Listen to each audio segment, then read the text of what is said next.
All right, so now we are going over to Claude, and inside of Claude, I am on the paid version. We are going to build what's called a project. And I'm not going to do a deep dive into creating the project because I do that in the AI and automation mastery course. Essentially, what a project allows you to do is to feed it files and documents about your program. I've got a complete elite marketer strategy. That's my offer and brand. So there's a whole document that I build in here that's all strategy. Then what I've also done is I've created a speaking and writing style document, training document. This has lots and lots of pages in it. So I do want to take a moment and show you or talk to you about doing this and why it's so important. So if you're not the most effective communicator and speaker or writer, if you're not the best writer, but you are very good at talking, and that's kind of me. Like I have no problem talking about a subject. Like you could give me one of the things that I enjoy talking about and I'll get up and I'll talk about it with very little preparation. So speaking is a lot easier for me than writing, despite what you might think from these videos, but it is. Okay, so that's just the way that I am. So what I did is I went to my YouTube channel where I've uploaded some videos and I just copied the transcript. I brought the transcript over to ChatGPT, and I do a deep dive in the other course on how to do all this, but just brought it over to ChatGPT and had it organize it for me. And I just created a massive document of all of my speaking styles. And that's my tone and the language that I use. And the reason that I did this is because I wanted to have something to teach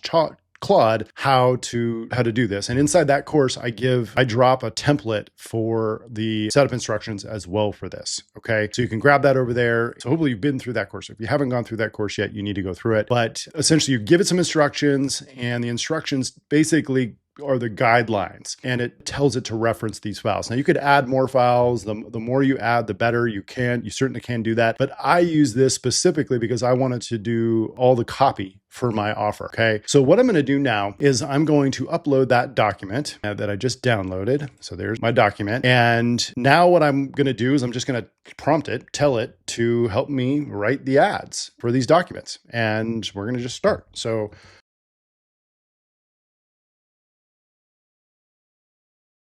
okay, so here's what I wrote. I want you to take the attached file of my ad strategy and help me write the copy for the ads. This won't be the video scripts, just the ad copy. Any headlines and copy needed. Please ask if you need clarity. This statement right here is critical because most likely what's going to happen is it's going to come back and it's going to ask me questions. They're going to help create a better result. So let me hit go and we'll see what it does.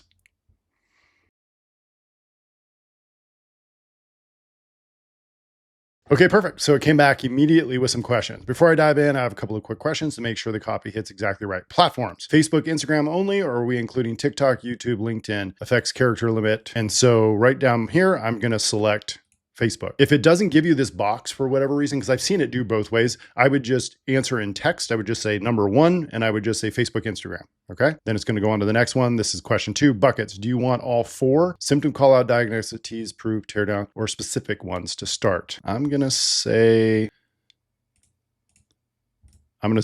all of them. Okay. Variations. How many hook copy variations per bucket? The strategy calls for 5 hooks per angle. Should I match that or give you 2 to 3 type? I'll do 2 to 3 to start. Okay. Then it's going to go do its thing and we'll be back when it's done.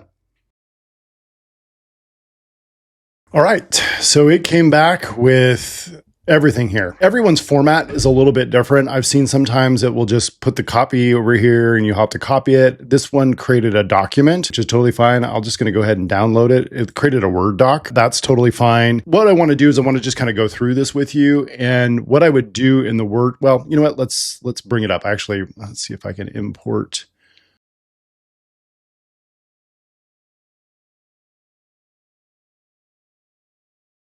Yeah, it's not going to do that.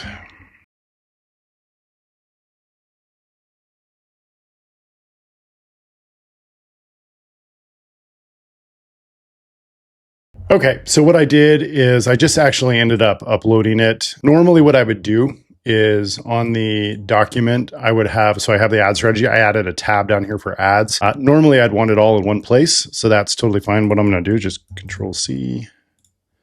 And I'm just going to paste it. So just so I have it in one place, it just helps me keep things organized. So I've got my ad strategy that we wrote, and then I've got the ads down below here. So remember what I talked about with when I said we got to humanize, we got to do a quality assurance kind of process here. So it's given me a pretty good instructions, got a lot to work with here. And one thing that I point out in the AI and automation mastery course is AI should never be a copy and paste. I use this as a brainstorming, as a place to get started, okay? And what I will do is I will try to put my personal touch on it. If you've done a good job at training your project, okay, if you've done a fairly good job of, going back and, educating it on your style and that sort of thing, it's probably going to produce a fairly good results. So I'll just read through some of these and we'll talk a little bit about how I might change things. So first, let's start with the bucket, a symptom call out. Okay. Our goal is a fast stop roll type of ad. Call out a specific painful symptom the ideal prospect recognizes immediately. No explanation needed, just recognition and curiosity. Why your leads are inconsistent. Yeah, I don't know if I would say it exactly like that. It's kind of what I would say. Why your leads are inconsistent. Why you're struggling to get consistent lead gen, or why you're struggling with lead generation consistently, or something like that. Like I would play around with this a little bit. Your book calls shouldn't swing week to week. If one week you've got 3 calls, the next week you've got 0, it's not your offer, it's your niche. It's not your niche. It's not the market. It's your lead magnet. Most lead magnets have at least 1 of 10 leaks. And most coaches, I would remove the M dash because that's a GPT giveaway. And most coaches don't even know which one is killing their pipeline. Take the 2-minute lead magnet strength quiz, find your score, find your leak, fix it. I don't call my quiz that, so I would change that. But everything else is pretty straightforward. I might change a little bit here and there, but honestly, it's not too bad. The purpose of this training is just kind of guide you through the process. So I'm not going to get into making the ad perfect right now. So that definitely is a fairly good angle. Let's try the next one. Your content isn't converting. Here's why. I like this because this is a really big pain point for the market. This would attract people who are doing a lot of research on content and, how to create better content. They're probably not running ads. They're just maybe doing social. Right? So that's a majority of people. So this is going to be probably an effective ad. You're posting, you're showing up, you're doing everything the gurus say, and your DMs are quiet. All right. I might say instead of quiet, I might say like your DMs are dead. I would say something like non-responsive or something like that. Like, because this is the pain point for a lot of people who are doing social content. They're reaching out to the likes, follows, comments, but they're not getting any response back. All right. Here's the thing most people miss. Content builds awareness, lead magnets build lists, and broken lead magnets build nothing. If your content isn't converting into leads, your lead magnet's probably failing one of 10 specific places. This free 2-minute quiz tells you exactly which one. You might be asking, Ben, how does it know how many questions? Well, that's because in my training documents in my project, it knows what my offer is, what my lead magnets are. Lead magnet strength score. I kind of like that. Like maybe I'll change the name of it. I mean, that's actually pretty good. So that's great. That's another ad, get my score, CTA button. Well, it'll be learn more, whatever the meta one is. I can't say that on the button, unfortunately. Spending on ads, still no consistent leads. I don't love the way that language is. I would probably change that, but I think you guys get the gist. Okay. So that's the symptom call out. Right? That's a good one. Bucket B was a diagnostic tease. We're going to position the quiz as the mechanism. And we're going to create curiosity around the diagnosis itself. The quiz is the hero. Use copy to make people need their score. What's your lead magnet score? So curiosity. It's a good, asking a question. There are 10 ways a lead magnet can fail. Boom, that draws in attention, right? So that'd be the primary text that they see on Facebook or the first line that they see on Instagram. Most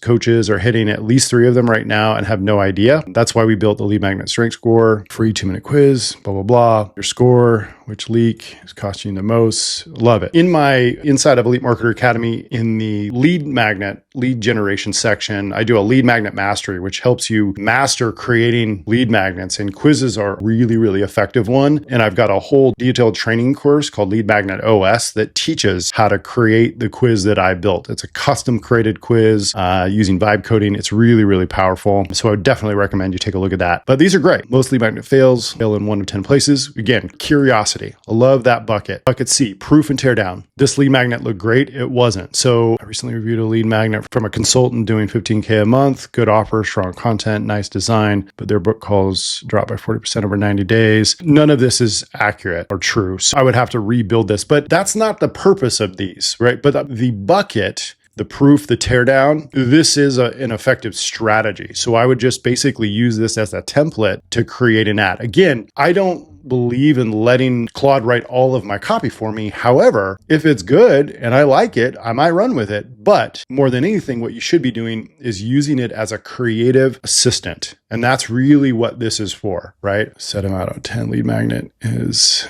losing you money. I like the angle, right? So again, just curiosity. It's really good. The proof, tear down. I love that concept. Okay. Bucket D, identity and status. High ticket offers need high intent leads. This is a really big one because one of the most common things that I see from a lot of audits that I do is quality is poor. Quality is poor. I'm running ads and I'm targeting all the right things, but I'm still getting poor quality. Usually it's because you're struggling with your creative. So this ad absolutely, it's the identity, the things that they're struggling with, right? I'm calling out like higher ticket type offers. I would absolutely do something like that. What was ad 2? Downloads don't pay, buyers do. Ooh, that's a good one. Like PDFs are dead, right? I mean, they just don't get consumed very much. They don't lead to any kind of transformation. There's no quick win that people can get out of them. That's why I use my quiz. It's kind of where the market's going. That headline, this angle would probably do really well. Again, the copy's probably not 100% perfect, but it can get my brain going and then I can just write. Serious coaches know their numbers. I don't love this one, kind of vague to me. Overall, guys, this is really strong, right? Like, and the purpose of this lesson is to kind of show you what I do to get the creative juices flowing. Because for me, like I said before, that's the hardest part, right? Is coming up with ad copy that I feel is going to convert. Because, the symptom call out is something I would usually think of, right? But I probably wouldn't get into the diagnostic T's.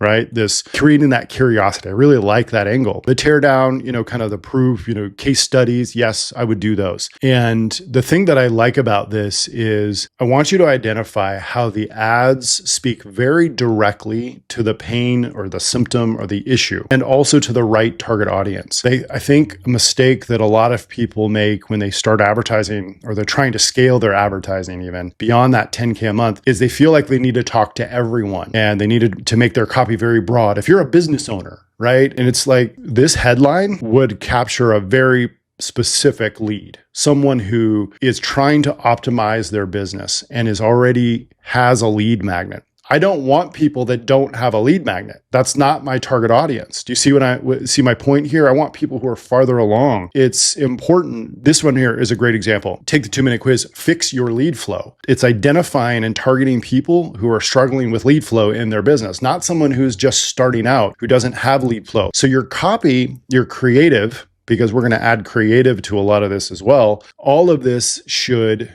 guide people in the direction that you want them to go. It should attract the right people based on the copy that we're using. And that's where Meta wants you to go. They want you to use creative and not so much the interests, because interests are disappearing. When you get into your targeting, things we could target just a year ago, we can't target anymore, and more are going to start disappearing. So it's important you start to learn this strategy. So this is the copy.